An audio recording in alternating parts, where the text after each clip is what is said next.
Hello again, friends. Kirsten here, your decision coach for the episode. Happy Halloween season if you are listening live. Today, we are continuing our series on cognitive biases and tendencies. And what you're about to hear is another snippet of a workshop that I ran live previously for a Decision Masters coaching group. This is the coaching group I run at least once a year. There is information on it on my website if you want to check it out and find out if it's right for you when the next one's coming up. But just a heads up, you will hear me potentially talking to people or referencing slides. If you're watching on YouTube, then you can see the slides. You won't see the people, you won't hear the people, but just so you know, this is what's going on. And today we're focusing on confirmation bias. This is usually the cognitive bias that most people are familiar with. But I want you to pay attention to the questions that I asked you to consider about how this might be affecting your perspective, how it might come up in everyday situations, and how to use it for your advantage.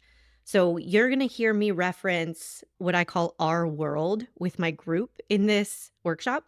I say in our world, we have a habit of being intentional about our self-concept. What that means is when I'm working with people in my coaching practice, we build this habit of being aware of how you see yourself and then being deliberate about how you want to see yourself. So I want you to just pick up on that, pay attention to how can I use confirmation bias to my advantage in ways I might not have thought of. And then at the end, I offer a really helpful, super quick exercise you can do to not overcome it, not conquer it. We're not trying to get out of being humans here, but how to not be subject to this bias blindly and have it limit you and limit your options all over the place every day for the rest of your life. So at the end, I give you a scenario that you can walk yourself through if you want to make sure you're not being over biased, you're not over limiting yourself. Really useful. So I hope you enjoy it. If you haven't listened to the first part, that is in the previous episode. Go check that out for more cognitive biases and tendencies. And then I'll see you next week for some more Halloween fun and the end of the workshop. Let's dive in. Confirmation bias is one of the ones that we're most familiar with. We're biased to believe whatever confirms what we already think is true. One of the most common accessible phrases that sums this up is to a hammer, everything is a nail. So if you're showing up to a networking event, assuming everybody thinks, what business does she have being here? You'll look for evidence that people think you have no business being there.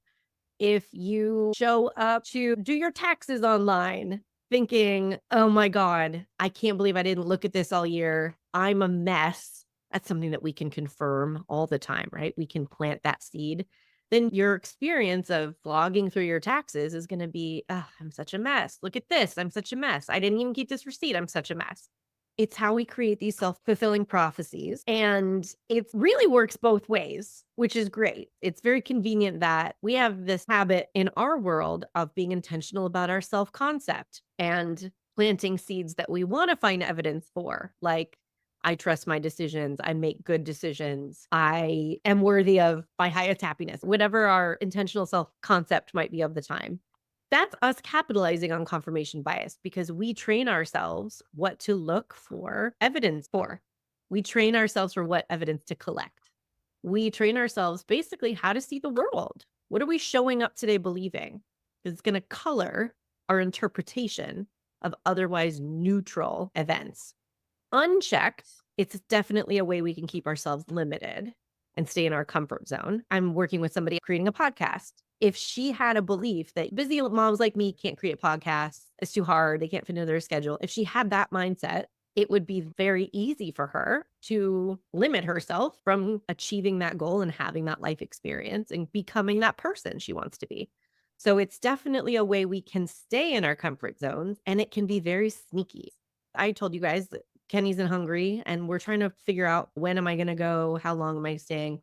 And even a thought popped up in my head that was like, it's going to be impossible to get somebody to watch this dog. He's too much of a handful. Our go-to person is not going to want him for any length of time. I noticed, there's a seed planted. And if I don't question that, I will look for evidence for that and just assume that's true all through my days. Again, it's not a completely bad thing. It does save us energy. We don't have to explore endless possibilities and live in doubt and questioning 24/7. It's helpful to wake up with a point of view because otherwise we'd wake up and be like, I don't know who I am. I don't know what I think. I don't know what reality is. I don't know what I think is true.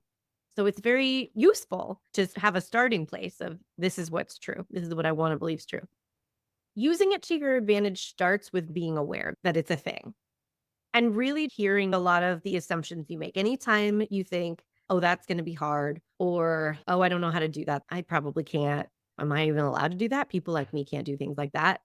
There's a belief planted and you're finding evidence to confirm it. It just gives you more permission to question those assumptions or default thoughts when you have an awareness that I might be confirming something I might not necessarily agree with, or it might not serve me. If I want to go abroad for more than 3 days, if I want to leave my dog with somebody, it doesn't serve me to assume no one's going to want to take him. This is going to be impossible. So even if everything in my being believes that and agrees with it this moment, that's when starting from what you want, which is step one in our decision making process. If anybody needs a refresher, starting from your anchor, starting from what do I want is so helpful because it can kind of give you permission to hold. Well, yeah, I doubt this. I do. My truth today is that I don't think this is possible or I don't think it's going to be easy.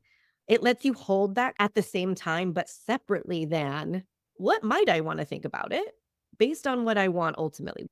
So, this exploit it to overcome it idea can be really powerful exercise. You can challenge yourself to consider two options, mutually exclusive. Like it will absolutely be easy or it will absolutely be impossible. And try to confirm both. If you were evidence hunting for the complete opposite belief, what evidence could you find? It's essentially devil's advocate in yourself, right? But it's in this framework of let me call out how I might be perceiving things in a biased way that it will just be helpful for me to be able to see objectively.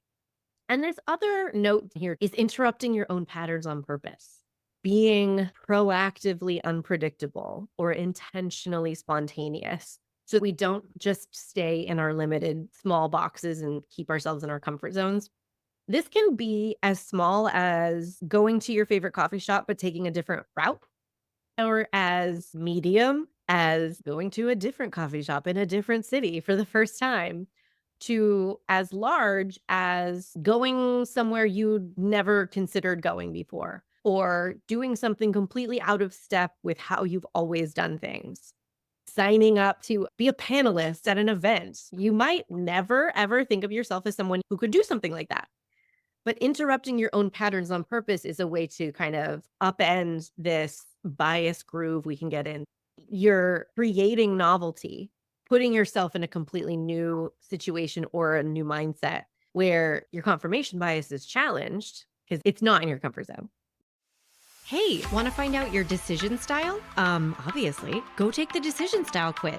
It's in the show notes and at kirstenparker.com/quiz. We all have our style when it comes to making decisions, but do you know how to use your default way of thinking to your advantage? Or do you mainly get stuck in the most annoying parts of overthinking and people pleasing?